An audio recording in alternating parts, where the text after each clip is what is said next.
Bayu sama sekali tidak ingin menyakiti anak yang diyakini sebagai darah dagingnya. Ia terpaksa mengambil rambutnya untuk membuktikan hubungan di antara mereka. Ia ingin mengetahui pasti calon penerus keluarganya.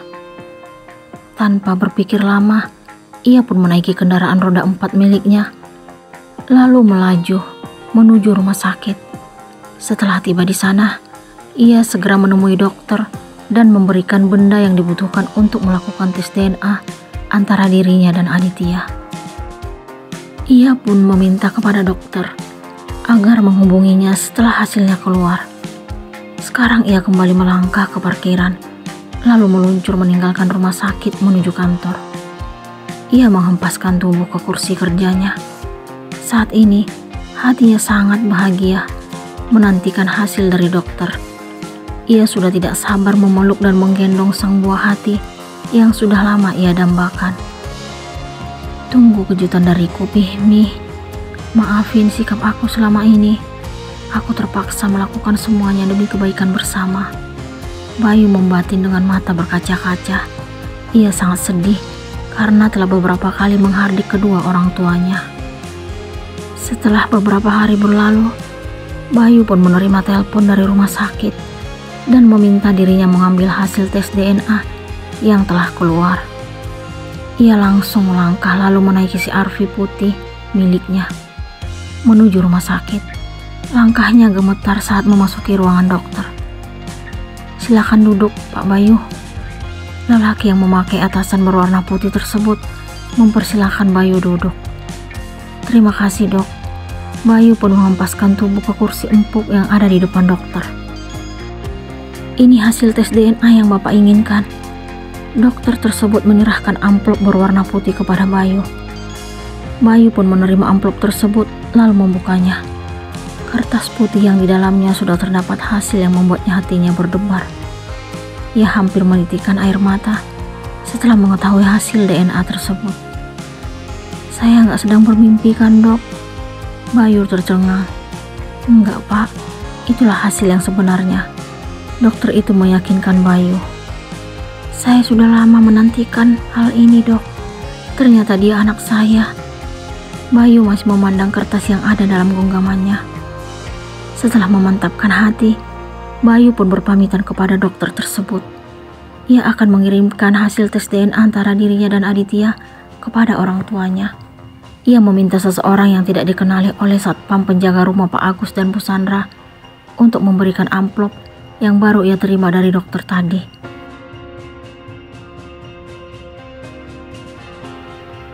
Tiara dan kedua putranya pun tiba di rumah orang tuanya. Bularas sangat terkejut melihat Tiara yang kini berdiri di depannya. Wanita parubaya itu seperti berada di alam mimpi. Bunda. Tiara langsung mencium takzim punggung tangan ibunya. Sayang, kenapa datangnya mendadak? Gak kasih kabar? Ada apa? Suamimu mana?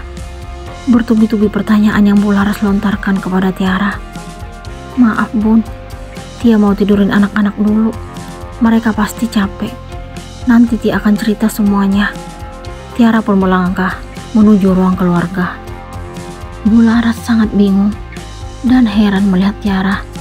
Ia tidak mengerti kenapa putrinya itu tiba-tiba berada di rumahnya tanpa pemberitahuan terlebih dahulu. Namun, ada satu hal yang membuatnya merasa aneh. Wajah Tiara tidak menunjukkan kesedihan. Tiara akhirnya berhasil menidurkan Aditya, sedangkan Arga masih semangat menikmati ASI. Ia berusaha untuk tidak menunjukkan kesedihan di depan ibunya setelah tiba tadi. Ia tidak ingin Aditya menyadari hal itu. Bularas mendekatkan posisi duduknya ke samping Tiara. Ia ingin mendengarkan penjelasan mengenai kedatangan putri bungsunya tersebut secara tiba-tiba. Ia merasakan ada sesuatu yang tidak biasa dalam diri Tiara. Sebenarnya ada apa, sayang? Kenapa kamu dan anak-anak tiba-tiba datang tanpa memberikan kabar? Bularas memegang pundak Tiara. Setelah melihat Arga juga sudah terlelap seperti Aditya, Tiara pun tidak mampu menahan air matanya agar tidak jatuh. Ia langsung membenamkan wajah di pundak ibunya yang sangat bingung. Kamu kenapa, sayang? Bularas mengangkat wajah Tiara.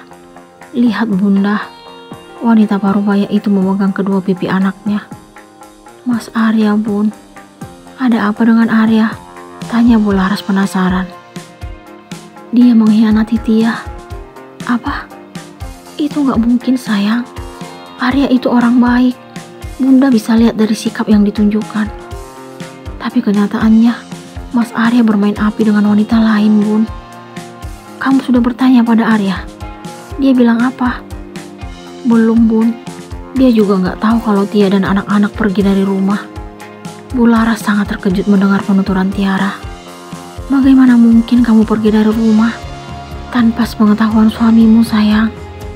Ini gak benar. Bunda tidak pernah mengajarkan seperti itu. Bularas kecewa melihat putrinya. Tiara tidak mengerti karena ibunya justru menyalahkan dirinya. Ia mengakui kalau dirinya belum mendengar penjelasan Arya. Namun, setelah melihatnya menggendong wanita lain, ia sudah dapat mengambil kesimpulan kalau suaminya itu telah berkhianat. Bu Widi sangat heran melihat Arya yang tidak pulang ke rumah sejak semalam. Wanita parubaya itu juga sangat kesal karena perbuatan Arya. Akhirnya Tiara dan kedua anaknya berpamitan pergi dari rumah. Kemarin sore, Bu Widi sangat terkejut melihat Tiara membawa koper lalu meminta izin. Maaf Mi, Tia mau ke rumah Kak Tika. Kenapa bawa koper sayang? Mungkin kami akan tinggal beberapa hari di sana. Tiara mengucapkan hal itu karena tidak ingin mengatakan yang sebenarnya kepada ibu mertuanya. Hatinya sangat sakit melihat wanita lain dalam dekapan Arya, hingga suaminya itu tidak mencari keberadaan istri dan anaknya. Kamu dari mana ya? Tanya Bu Widi dengan wajah marah setelah Arya tiba di rumah. Ia sangat kesal mengingat menantu dan cucunya keluar dari rumah secara tiba-tiba. Maaf Mi, aku melakukan kesalahan. Arya langsung mencium punggung tangan ibunya. Apa maksud kamu ya? Kenapa kamu baru pulang? Kamu gak ingat punya istri dan anak? Bu Widi masih tidak mengerti dengan jalan pikiran anaknya. Maafin aku Mi, aku terpaksa jagain Bella. Kemarin dia pingsan. Mamanya meminta aku temanin dia. Arya pun memberikan penjelasan kepada ibunya. Gak masuk akal. Sudah punya keluarga, tapi terlalu mementingkan orang lain. Bu Widi sangat kesal mendengar alasan Arya. Tapi Bella temanku Mi, dia lagi sakit. Mami gak mau tahu.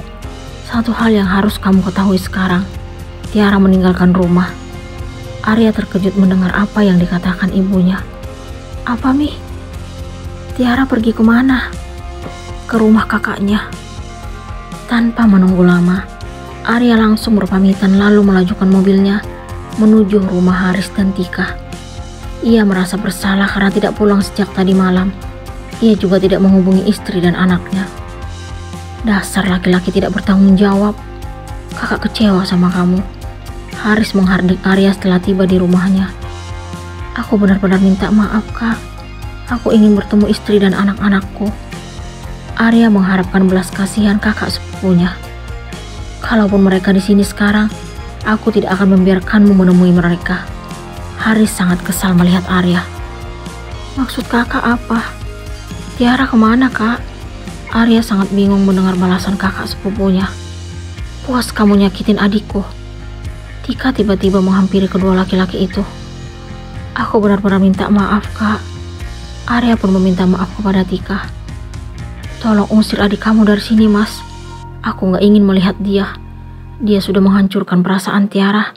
Dia lupa dengan janjinya untuk menjaga Tiara. Ternyata adik kamu tidak ada bedanya dengan ayahnya Adit. Menyakiti adikku. Tika tidak mampu menahan air matanya. Arya tidak mengerti kenapa Tika sangat marah kepada dirinya. Bukan hanya itu, Haris juga meminta Arya agar keluar dari rumahnya. Ia mengaku sangat kecewa dan menyesal telah membiarkan Tiara jatuh ke tangan yang salah. Arya pun beranjak meninggalkan rumah kakak sepupunya. Namun, sebelum ia memasuki mobil, putri sematawayang Haris dan Tika menghampirinya, lalu memberitahukan keberadaan Tiara saat ini. Ia sangat terkejut tetapi juga bahagia. Bu Sandra sangat terkejut melihat kertas yang baru ia keluarkan dari amplop putih itu. Ia mendapatkannya dari satpam, tetapi tidak tahu siapa pengirimnya. Ia menitikkan air mata setelah melihat hasil tes DNA tersebut. Dugaannya selama ini ternyata benar. Putra pertama Tiara merupakan cucu kandungnya. Ia tidak sabar ingin memberitahukan berita gembira itu kepada Pak Agus. Ia pun segera menghubungi suaminya tersebut. "Iya, Mi," terdengar jawaban Pak Agus dari seberang. "Cucu kita, Pi." Bu Sandra bersemangat. "Maksudnya apa, Mi?" "Ternyata adik benar cucu kandung kita." "Yang benar, Mi. Mami tahu dari mana?" "Mami ada bukti hasil tes DNA-nya. Ternyata rencana dan usaha kita tidak sia-sia." "Rencana apa, Mi?" Tiba-tiba Lisa berdiri di belakang Bu Sandra. Wanita parubaya itu langsung mematikan telepon agar tidak mengundang kecurigaan Lisa. "Ada perlu apa kau kesini?" tanya Bu Sandra. Wanita parubaya itu sangat beruntung karena tadi langsung menyimpan kertas bukti hasil tes DNA antara anak dan cucunya di balik baju. Ia berharap agar Lisa tidak mengetahui hal tersebut. "Wajar dong aku kesini sebagai calon mantu, juga yang akan melahirkan penerus keluarga ini." Lisa memberikan jawaban dengan nada datar. "Jangan mimpi, itu gak akan terjadi. Sekarang juga pergi dari sini." Bu Sandra tidak sungkan sedikit pun untuk mengusir Lisa dari rumahnya. Apa reaksi Lisa melihat sikap Bu Sandra?